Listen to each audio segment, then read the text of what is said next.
Hi, my name is Chris Rakakis, and today what I'm going to introduce you to is GPU acceleration of QSP workflows, or Quantitative Systems Pharmacology. So I'm an applied mathematics instructor at MIT and also the director of scientific research at Pumas AI. And this is a cross collaboration which demonstrates how you can do automated acceleration of pharmacology models with GPUs. So, the motivation for this is that model informed drug development will only be impactful if it's efficient.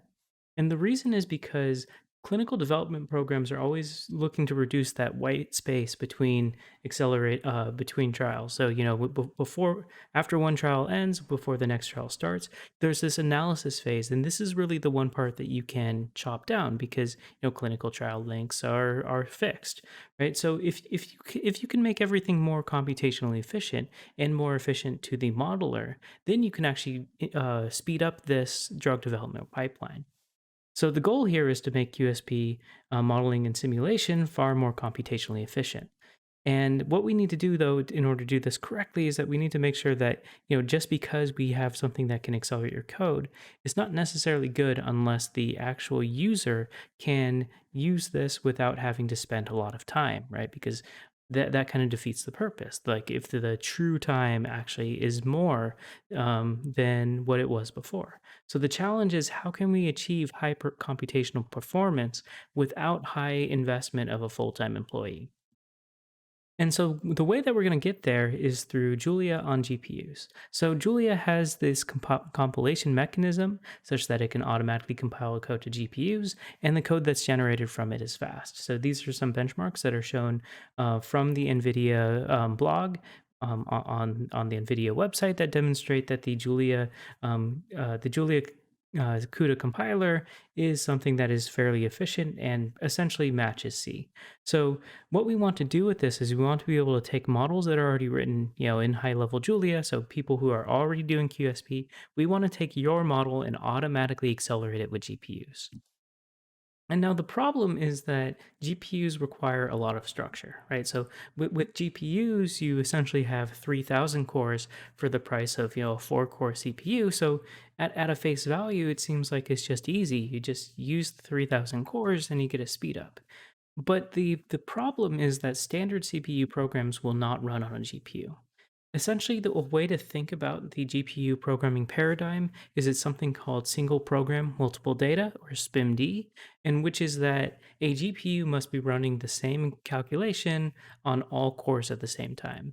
That's kind of an oversimplification, but not very much. So, if you tell it that you want to do plus, then every single core is going to be doing plus. If you only have two plus operations to do, then 2,998 cores will just do a wasted computation on fake data, so that way all cores are doing a plus.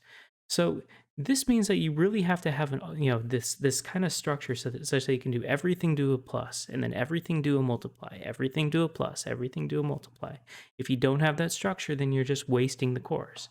And so traditionally, GPU computing has only done well in disciplines which are dominated by matrix multiplication and stencil operations, because these are two operations where everything is a plus, then everything is a multiply, everything is a plus, then everything is a multiply.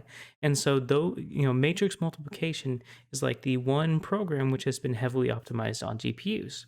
And so, machine learning and PDE solving use GPUs fairly well. But the problem that what that means is that no general general purpose high level ODE solver has been able to make use of GPUs in any automated way because of the structure that this requires. And so what we do to kind of get there is first we do an automated program analysis. So we have this way that we can automatically analyze your program and then turn it into a symbolic version. And so there's a lot of things that we can do with that. So here what I'm showing is that we can take a user's program, just general program code, and then we can calculate the sparse Jacobian of the program and then generate new code, which is faster code, specifically for the sparse forms and the sparse derivatives that show up in their program. If you wanted to hear more about this, then you can go to see that JuliaCon talk, which is on YouTube. And essentially, what this gets us to is that we can automate code optimization. So that way, if a user gives us a ODE definition that looks like this, they call this one function modeling toolkit ties, which turns it into a symbolic form, and then we can build we could build a new numerical program for them. And so this right here actually gives you a 10x acceleration over the code that the user had written. And if you don't know why the user's code was not a efficient version, then this might be a nice tool for you. So one thing that we get out of this is, we're able to then analyze someone's code and understand what it means mathematically, and we can build new programs that match exactly the same behavior as their code. And so we want to use that to now build something that is, a better version for GPUs. And so the way that we do that is we realize that we can't really GPU-itize most QSP models. So what we have to do is we can QSP or we can GPU parallelize the parameter study part of it, right? So anything that's like a global sensitivity analysis or virtual population generation, all of those things require solving many times over many parameters. And so what we can do is we can take your vector ODE definition and transform it into a matrix definition that is running the same system many different times, all at the same time for many different parameters. And it seems like that's a very small thing, but what this requires is that we actually read and understand your code symbolically to be able to transform it into this new code that is then generated in this form to be able to do these operations all in a GPU compatible style. There's a few more details that we then have to solve in order for this to work out. So, for example, if you're using a stiff ODE solver, which is generally necessary for quantitative systems from pharmacology, well, then you have a linear solve that has to occur.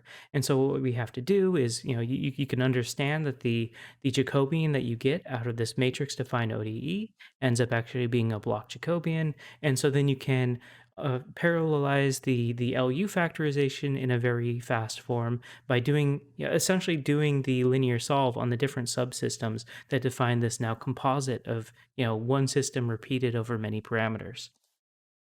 And so the result of doing this automated code transformation is that the user doesn't really have to do much, right? So on the left, this is the code for parallelizing 10,000 different, using 10,000 different random parameters on the CPU. And on the right, it is using 10,000 different random parameters on the GPU. And if you notice, there's really only two differences. One difference is that you have to choose the choice of linear solve, which is actually something that we have solved now. So, now it's just RODOS 5 on both sides. But the other thing is, you either have to say ensemble threads, which it means CPU parallelize, or you have to say ensemble GPU array, which means GPU parallelize. So everything else for this code transformation, be able to turn it into something that is compatible with parallelism, that all happens under the hood. The user doesn't have to do anything more than specify, I want to solve 10,000 trajectories, please put it on the GPU for me, and all of this code transformation kind of thing will then take place to be able to build a new code that is GPU compatible, run that under the hood, and then give you back the solution with 10,000 different parameters.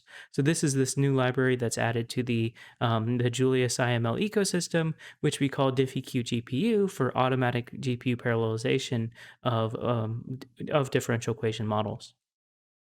And so how much does this actually matter for quantitative systems pharmacology matters models? Well, we show an example. So if you go to this Julia Computing approved case study, you'll see that there is this quantitative systems pharmacology model which was given to us.